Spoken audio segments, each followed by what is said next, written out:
Selamat malam semuanya, Bu Ananda. Yang pertama atas nama Irfan Prayogi 2022 0801 379. Yang kedua Heni Pratiwi 2022 0801 408. Yang ketiga Muhammad Fatih Nuril Hadi 2022 0801 Yang keempat Naufal Epri Herliansyah 2022 0801 412. Dan yang kelima Farel Muhammad Aryo 2022 0801 448. Kami akan membahas tentang studi kasus proyek Hambalang yang akan disampaikan oleh Bang Irfan. Silakan Bang Irfan. Oke, pada pertemuan hari ini kelompok kami akan membahas tentang studi kasus korupsi Hambalang yang dimana mega proyek ini sudah mangkrak dari tahun 2003. Dan kita bisa lihat bahwa gedung mega proyek ini sudah banyak ditumbuhi oleh tumbuhan ilalang dan juga rerumputan. Dan kita juga bisa lihat bahwa kasus Hambalang merupakan kasus yang terjadi pada tahun 2003. Mega proyek ini awalnya dibutuhkan untuk pusat pendidikan dan pelatihan olahraga bertaraf internasional yang akan digunakan sebagai pusat latihan atlet-atlet Indonesia. Proyek ini dilatar belakangi kebutuhan pusat pendidikan dan pelatihan olahraga berkualitas. Namun, pada tahun 2012, BPK menemukan penyimpangan dan penyalahgunaan kewenangan.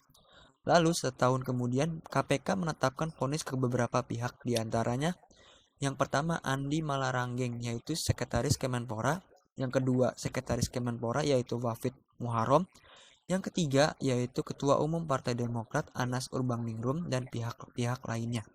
Kasus ini menyedot anggaran hingga 2,5 triliun rupiah. Dan slide selanjutnya dilanjutkan oleh Bang Fatih. Silakan Bang Fatih. Di bangunan Wisma Atlet yang terbengkalai hingga ditumbuh ilalang di Desa Hambalang pada di Bogor 19 Maret 2016.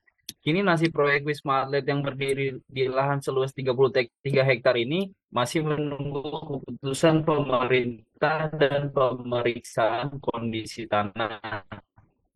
Tempo atau Lazira Amadea Hidayat.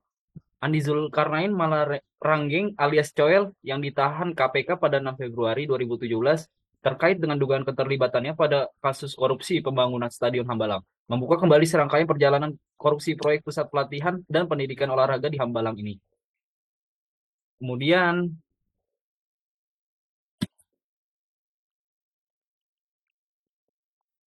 terduga korupsi yang pertama ada mantan Menteri Olahraga Andi Alitian Malarangeng dengan total korupsi 4 miliar.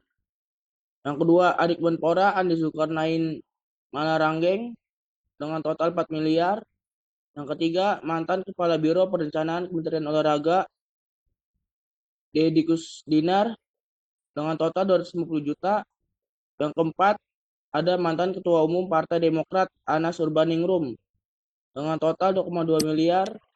Yang kelima, Direktur Utama Duta Sari Mahfud Suroso dengan total 28,8 miliar. Yang keenam, mantan Ketua Komisi Olahraga Dewan Perwakilan Rakyat Mahyudin 500 juta. Yang ketujuh, anggota Badan Anggaran DPR Oli Dondo Kambe dengan total 2,5 miliar. Yang kedelapan, mantan Sekretaris Kementerian Olahraga Wafid Muharam dengan total 6,5 miliar. Yang kesembilan, mantan Kepala Badan Pertanahan Nasional Joyo Winoto dengan total 3 miliar. Yang ke-10 dan beberapa pihak yang tidak disebutkan namanya.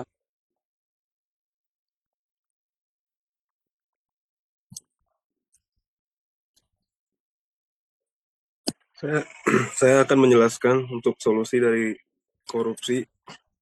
Yang pertama adalah keterbukaan atau transparansi informasi tentang anggaran proyek dan proyek yang sedang dijalani. Yang kedua, perbaikan sistem dan menata ulang pelayanan publik.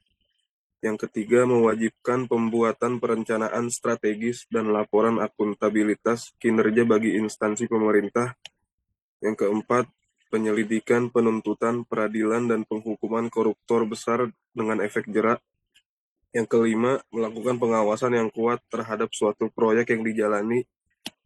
Yang keenam, meningkatkan pemberdayaan perangkat pendukung dalam pencegahan korupsi. Yang ketujuh, memperkuat dan memperbaiki sistem KPK untuk mengawasi dan menyelidiki perkara korupsi. Yang kedelapan, meningkatkan pengetahuan masyarakat tentang hukum. 9, hilangkan budaya suap di dalam masyarakat. 10, memperkuat Mahkamah Agung dan jajaran peradilan di bawahnya. Dan yang ke-11, menggencarkan sosialisasi anti korupsi.